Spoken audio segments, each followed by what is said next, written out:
I hope everybody had a great Thursday. Earlier this morning, we had the newest drought monitor be released, and there is still a lot of red in our viewing area, which means the extreme drought category is continuing. And some of you have asked me, I know we had some rain earlier this week. Has it helped with the drought at all? And I'm sorry to say, it's barely even put a dent in it. In order for this drought to end over the next 1 to 3 to 6 months, we need at least double-digit rainfall totals, and simply that does not look likely to happen. So bottom line, get used to the drought because it is sticking with us for the foreseeable future. The end of the week is going to be a hot one for sure. Lower to middle 90s right along the Grand Strand, middle to upper 90s further inland. Heat index values in the middle to upper 100s, and we're going to continue this trend into the upcoming weekend as well. High temperatures right along the Grand Strand in the lower 90s. Heat index values between 107 to 108. Heading further inland, we will be in the middle to upper 90s for afternoon high temperatures. Heat index values between 104 to 106.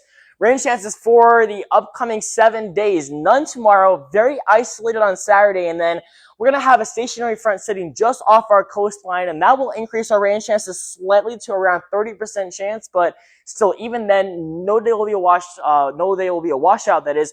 Plenty more dry time than wet time. Just keep an eye on the radar if you do have any outdoor plans heading into the upcoming week. In the tropics, we have two different areas that we're watching out for, but both of these are very unlikely to develop into anything.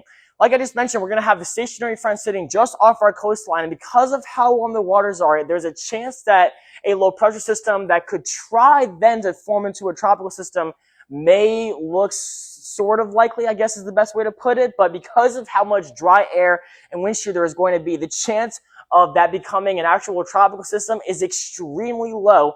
And God forbid that even were to happen, all it's going to do is just bring rain to the western coast of Florida and the northern Gulf Coast. It will not impact the Carolinas in any way, shape, or form. And then way out in the Atlantic, just off the western coast of Africa, we have a tropical wave that I'm surprised has even been able to develop into this, considering how much wind shear and dry, dusty air there is. Bottom line, this has a 10% chance of development over the next 7 days. This is not going to become anything, and this will not make it anywhere close to the U.S., much less the Carolinas. Here's your 10-day forecast right along our Grand Strand. Very summer-like next week with that daily chance for showers and thunderstorms. Highs will be back in the upper 80s, overnight lows in the middle to upper 70s.